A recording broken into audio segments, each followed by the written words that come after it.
इस वक्त एक बड़ी खबर सामने आ रही है। सीबीआई की अर्जी पर सुप्रीम कोर्ट में समाअत। कोलकाता पुलिस कमिश्नर को गिरफ्तार नहीं किया जाएगा। अदालत ने पुलिस कमिश्नर को पेश होने को कहा। कमिश्नर से सीबीआई से ताउन करने को कहा है। नाज़रीन, आपको बता दें, इस वक्त की बड़ी खबर, सीबीआई की अर्जी पर सुप्रीम कोर्ट में समाअत हुई है। कोलकाता पुलिस कमिश्नर को गिरफ्तार नहीं किया जाएगा। अदालत ने पुलिस कमिश्नर को कोर्ट में पेश होने को कहा है। कमिश्नर से सीबीआई से ताउन करने को भी कहा गया है। मजीद तफसीलात के साथ हमारे नुमाइंदे शंकर आनंद इस वक्त हमारे साथ जुड़ चुके हैं। शंकर, इस वक्त समाअत हो चुकी है, क्या कुछ अपडेट्स है? निश्चित तौर पे इस वक्त में सुप्रीम कोर्ट के अंदर में दलील, दोनों तरफ से दलील देने का काम अभी चल रहा है। और इस वक्त में जो महत्वपूर्ण जो अभी कार्रवाई में चीजें निकल के आई हैं, चीफ जस्टिस ऑफ इंडिया ने बकायदा इस मामले में पश्चिम बंगाल के पुलिस कमिश्नर को बकायदा निर्देश दिया है कि वो आकर इन्वेस्टिगेशन ज्वाइन करें और इन्वेस्टिगेशन सीबीआई की जो तफ्तीश होगी उसमें ज्वाइन करिए। और अगर ऐसा लग रहा है कि आपको गिरफ्तारी, तो फिलहाल गिरफ्तारी पे उसकी अभी नहीं हो सकती है, लेकिन इस मामले में इन्वेस्टिगेशन ज्वाइन करने के लिए यानी कि सीबीआई के सामने पुलिस कमिश्नर को आने का निर्देश जारी किया गया है। इस मामले में कहीं न कहीं कहा जा सकता है कि जो पश्चिम बंगाल की सरकार और एक तरह से पुलिस कमिश्नर को एक जोरदार झटका है।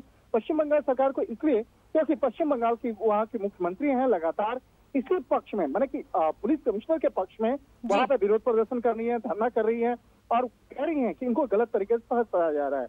लेकिन यहाँ पे बात समझना होगा कि जो सीबीआई आज जिस तरह से अपना दलील रख रही थी, आज कोर्ट में अपना पक्ष रख रही थी, उसने स्पष्ट बताया कि इसको राजनीतिक दृष्टिकोण से अपना नहीं देखना चाहिए इस मामले को, बल्कि ये कानून का मसला है और कानून के हिसाब से और जो न्याय संगत चीजें हैं वो होंगी, इस मामले में कार्रवाई होगी। और अगर कानून के दृष्टिकोण से अगर देखा जाए तो इस मामले में सबूतों के साथ में छेड़छाड़ की गई है, तो सबूतों के साथ छेड़छाड़ करना अपने आप में बहुत बड़ा आरोप है और इसी मामले में पूछताछ के लिए वो पुलिस कमिश्नर से पूछताछ करना चाहती है।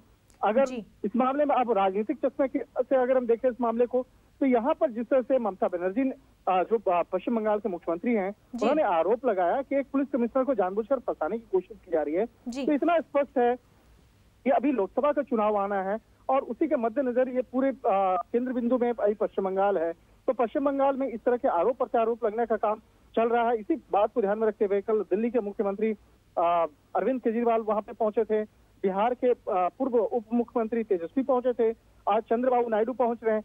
तो एक तरह से कहा जा सकता है राजनीतिक दृष्टिकोण से जरूर वहां पे एक्टिविटी चल रही है, लेकिन सुप्रीम कोर्ट भी इस बात को मान रही है। सुप्रीम कोर्ट में जिस तरह से दलीलें दी जा रही हैं, सुप्रीम कोर्ट भी इस बात को मानती है कि पुलिस कमिश्नर को सीबीआई के सामने इन्वेस्टिगेशन ज्वाइन करना चाहिए और बकायदा जो भी अपने तथ्य, अपनी जो भी बातें हैं, उनको वहां पे रखना चाहिए। जी शंकर, और पुलिस कमिश्नर के खिलाफ